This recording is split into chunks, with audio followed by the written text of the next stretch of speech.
Thank you so much, Jennifer Aitley, for joining us here, all the way in New Zealand. It's the miracle of technology that we can. Oh yeah, no, I'm thrilled. I actually took a screenshot when your prime minister came online because I have some friends who are big fans of her, and also I think your health minister has quite a following.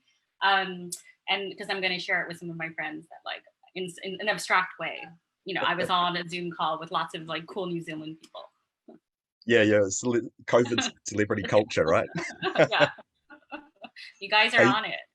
hey, so absolutely loved the movie. I remember watching it when we were watching the screeners and Yeah. thought it would be perfect for the schools program, which I run, because one, young people, two, diversity, three, language.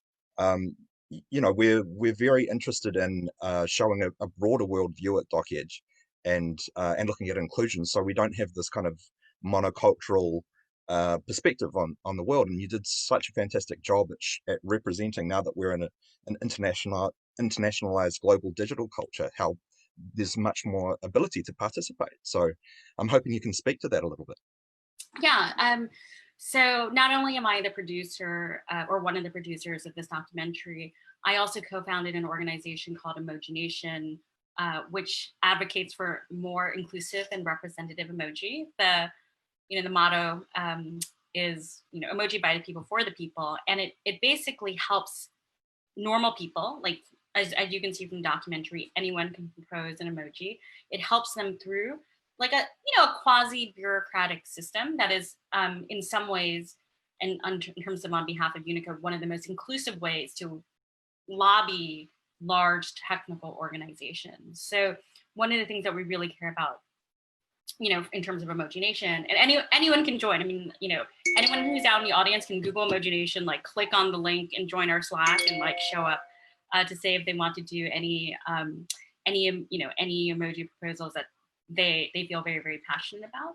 And one of the things we want to do is fill in both the cultural representative gaps around the world, and then also sort of the semantic gaps around the world. So for example, I still think there's a lot more that we can do in the Middle East. There's a lot more we can do in Africa. There's a lot more we can do in parts of Latin America. So that's everything from holidays that are really important, fruits and foods that are really important, clothing, musical instruments. Like for obvious reasons, the first generation of emoji skewed Japanese in certain ways, and then skewed also very US American, like Western European centric. And one of the most important things is that the planet is between 7 and 8 billion people, and there are a lot of things that they want to say that are not just sort of in the vocabulary of Western countries or Japan. And and as you can see from the work that all the different groups did in advocating for emoji they care about, it's you feel seen when you have an emoji that you care about because it represents you or your culture on the little screen. Like we know in many ways, there's the whole there are campaigns about representation on television or in movies, sort of like the big screen. But in many ways, emojis or representation on a small screen is as important, if not more important, because it allows individuals to represent who they are. Absolutely, yeah. And on that topic is when you're talking about, there's mainstream representation, and then there are groups out there. Like for instance, I know that there's been a bit of a push for different flags, particularly indigenous flags, to be Yes. represented. We have the Tino Rangatiratanga flag here, and the Aboriginal, sun, the black and the yellow and the and the Yeah. red there. Oh my God, this is this is one of the more controversial, or not controversial, but sort of actively debated issues within Unicode. So actually, one of the most important things to note is that it looks like there are lots and lots of emoji flags. They're actually technically not individual characters. What happens is most of the flags are actually represented by the white flag, and then invisibly after it, it's often I think it's a 2-letter country code. And when your phone or your computer sees it, it sees the white flag, it sees the country code, it matches these things together, and then goes out and it grabs the flag that it associated with that. So in many ways, the Unicode system is dependent on the technical standards that come up with those regional codes. And not only on a country level, but it can sometimes go on a lower than country level. So that's why you have Wales and Scotland and England represented, whereas you don't necessarily have those subregions represented for other countries, which is like another issue.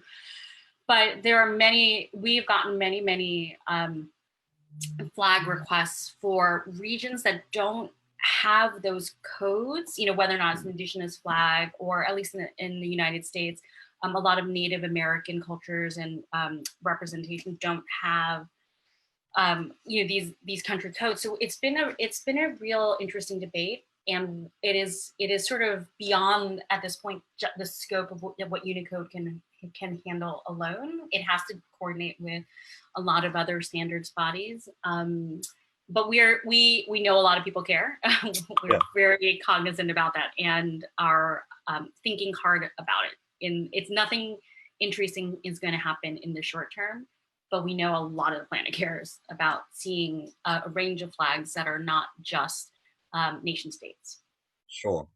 I mean, the explosion of emoji it's been phenomenally popular, and I can imagine that perhaps the Unicode technical committee is a small team, and they're overwhelmed. Like I tried getting in touch with a representative there to speak for the schools program. And I could and have they gotten you. yeah, no, hook me up. Um, but it, there's kind of a tinge in the movie that they are shadowy or secretive or difficult to access, and I'm wondering how much of that is an attitude versus actually just being overwhelmed with how popular and how many groups out there want to have their little slice of the world represented.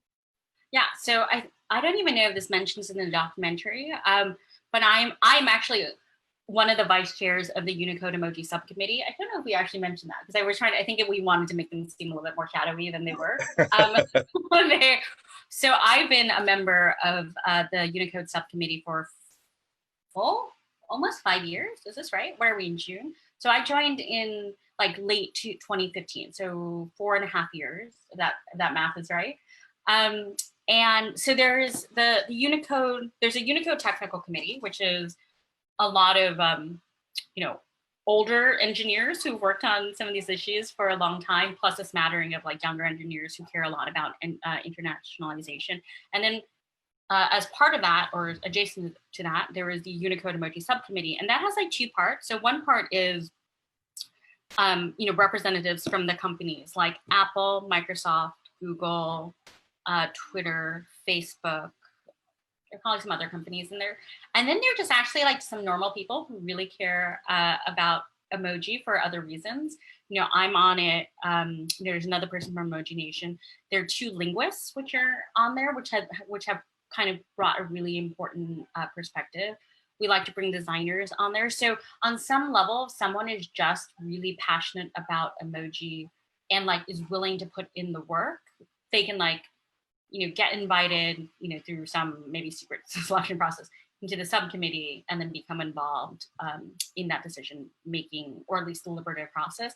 In the end of the day, the large companies obviously still hold dramatic sway, because it is often the burdens on them to implement it into the phone. So they care about the larger messages of what that sends, the technical burden on their engineers, sort of how it impacts the user interface when you're inputting emoji.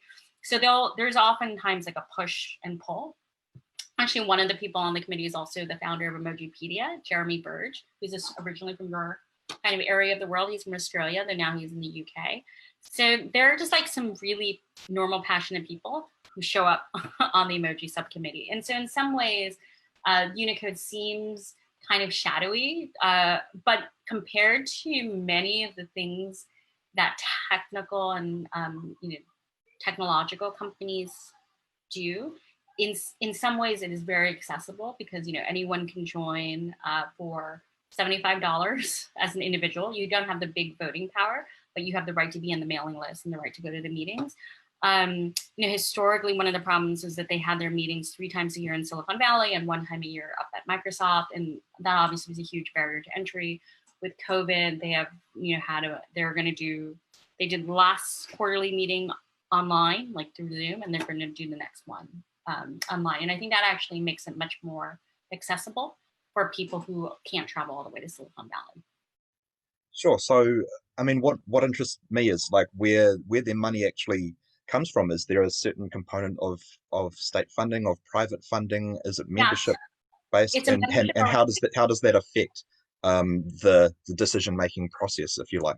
Yeah. So most of the members, a full member of Unicode pays, I think it's now 21,000. It used to be $18,000 a year for full voting rights, and then there's sort of tiers that go up, between basically 2,500 and up to I guess now the 21,000, where you get half a voting right here, and no voting rights, but you have your logo, or you get the right to sit in.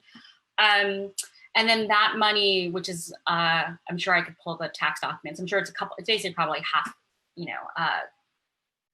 probably not quite $500,000, I'm going to guess, somewhere in that ballpark, goes to pay for their 3 part-time staff. And a lot of the work is actually done on a volunteer basis, because many of the people who work on Unicode issues come there for 2 reasons. Either it's officially their job, so whether or not they work at Microsoft or they work at Google, they are on the internationalization team or somehow involved in characters. Or the other thing is they've just been involved with the organization for such a long time.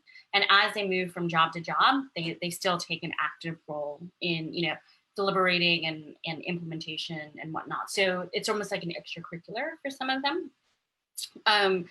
And there's another fun project that I will kind of give a plug for, which is that there is an Adopt a Character program that Unicode has, where you can pay anywhere between 100 US to, I think it goes up to 5,000 US to adopt a character. And they'll do a tweet and sometimes a press release on it.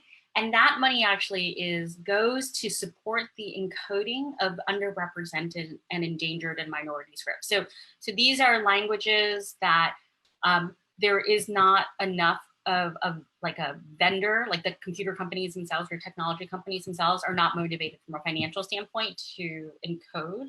And so instead, this money kind of goes and supports scholars or other researchers who want to take languages that have not until this point been digitized, and allows them to come up with a system and proposal to digitize something. So it's very interesting from an emoji standpoint versus existing languages. Is historically Unicode took existing languages, so it was already fixed, and it just figured out, well, this language exists, so how do we turn it into something we can express in computer code?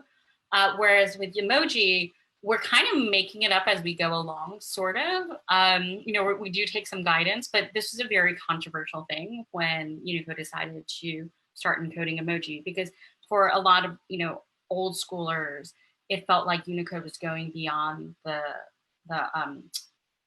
perimeter of what it was supposed to do. Sure. Well, from that very technical point of view, we're now going to shift to an audience question of who adopted the smiling poo? Has anybody adopted the smiling poo? Yeah, lots of people Yeah. did. So it's you can adopt it in different ways. So if you use $100, infinite number of people. This is a bronze level. Anyone can adopt it. Like if you wanted to buy someone a Christmas present, you can you can do that, and they'll get a little certificate. And then there's I think $1,000 level, which is silver, and then a $5,000 level. On the $5,000 level, only one person can adopt a smiling poo, and I don't actually know that it has been adopted on that level, the exclusive level. And then on the silver level, I think they're up to 5 people, 5 entities. What do you get for that? What's the benefit of adopting poo? The highest one, I think you get I haven't seen these. I think you get a statue. You get something nice if you adopt it on the $5,000 level. But on in many ways, it's just considered a tax deductible donation. And what you have in many cases of the entities that tend to adopt emojis tend to be organizations that have something in common with it. So like, like the an avocado trade association will adopt the avocado, or the blueberry folks will adopt the blueberry. So we have found actually a great enthusiasm for emoji adoption among agriculture. If that makes sense. But like I think Ford adopted a car emoji. It's generally things like that. It's kind of a nice, for some of these large companies, $5,000 isn't that expensive, and it's a cute marketing gimmick that they can do, and so they'll find the budget in their marketing, spend to do that.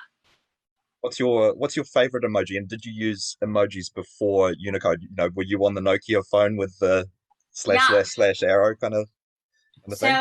I think my personal favorite emoji has to be the dumpling emoji, because it was the first emoji that I personally proposed. And just speaking as like someone who's Chinese American, I've now impacted the like 2,500 year history of the dumpling. Like I've I affected the history a little tiny bit, and it just You're feels at the like cutting edge of the I'm in the evolution of the cutting edge. of dumpling representation. Yeah, no, totally. I mean, like I've made dumplings representable, and so I love it actually when on Twitter or Facebook people put dumplings in their username. So it's not just like your name Jennifer Lee, but there's like a little emoji at the end, and when that like emoji is a dumpling, that really speaks to You're me. having cultural impact, real Yeah, cultural impact. totally. To be honest, I actually didn't use emoji all that much. I didn't even know what they were for a long time until my friend texted me one day and was like, "There's no dumpling emoji." Or Apple, she said Apple had no dumpling emoji, and I was like, "Oh, that's kind of strange," especially since emoji are originally Japanese and dumplings are obviously Japanese. So from my perspective, I was like, there are dumplings all over the world. There's gyoza and pierogi and ravioli and empanadas. Like basically all cultures have something that's like a little bit of yummy goodness inside a carbohydrate shell, and Yeah, it's such a donuts and universal dumplings. food. Yeah, and like emoji are so universal. So the fact there was no dumpling emoji told me the system was broken, and therefore I had to go fix it. Like I was like, I'm gonna go get a Yeah, dumpling emoji. There's something wrong with the universe, and so that's how I like started down the rabbit hole of both the documentary and then our emoji work. fantastic. Okay, so we've got another audience question. This will probably be our last maybe And one question after this. Are there any emojis that you can't adopt? Is there a I think I mean, as long as someone else hasn't adopted it in to the point where they hit a quota. I think anything, not only can you adopt all emoji, you can adopt characters. So like you can adopt the capital letter A, you can or the enye, or like any Chinese character or Japanese. It's basically it's Unicode adopt a character. Of course, the things that people tend to be most excited about adopting are emoji. But I think any character that Unicode has proposed is fair game. I think. fantastic? I hope. Okay, so from your point of view, in the documentary, the close to the coda, it was, what now? What's the future of emoji? Is it going to be restricted or is it going to blow up? And how do we see that happening? Yeah, a lot of that actually depends on what users do. In many ways, what happens with the emoji committee is driven by these these ginormous companies. I mean, like Apple, Google, Microsoft, Facebook, like right, and they will respond to what they want, what their users want. It's key to understand that emoji is literally text encoding, like the way that the poo emoji is sort of the same psychic space, like a capital R or a dollar sign or whatnot. But what we obviously have been seeing in many different dimensions is the idea that like people really like the idea of quote memoji or bitmoji, where people like representing themselves, with their glasses and their haircuts, and sending those images. Those tend to be stickers, so they're actually just like JPEGs or pings or GIFs or whatever, as opposed to like text encoding. And we're kind of curious about that, because does that take the pressure off of emoji encoding in some way? There's another kind of interesting proposal that I don't think is going to get passed, which is creating a system of encoding that depends on the numbering system inside Wikipedia, so that if you have a number inside Wikipedia, in theory, that number represents what you are, like conceptually. So like Eiffel Tower, you go to Eiffel Tower, and then it basically grabs the number that Wikipedia uses to encode the Eiffel Tower, and then like we would transform that into an encoding, and then people can send that code, and it's your system has to know that it's an Eiffel Tower. That's a little controversial. I don't know what's going to happen, but it's being discussed. Yeah, well, watch out for the agents in the Matrix. It sounds like we're all being digitally encoded somehow and represented. Hey, thank you so much, Yeah, of course. Jennifer Aitley, Jenny. It's been a real pleasure to talk with you. We're really looking forward to always watching the next session of the movie. And if you are a teacher, come and book for free on the school's site. We would love to show you this great. Can't wait to go to New Zealand again when you start letting people in and we start letting people out. Awesome. We'll come to the beach. We'll take you. Bye. Yes. Sorry about that. Sorry we couldn't have you here in person, but it's maybe another year, so maybe another movie. Who knows? Yeah. Oh yeah, no, I actually might have another movie in that time. All right. I'll share that with you guys when the time comes. I've pasted into the Facebook chat the details of the remaining screenings for the film, so that gives everybody a chance to look at it. And if you happen to be viewing this later rather than live, then hopefully you viewed it before those remaining screenings so that you can enjoy it. So big red button time. If you'd like to give us a smile and a wave, and we'll say thank you very much to both of you. Cheerio.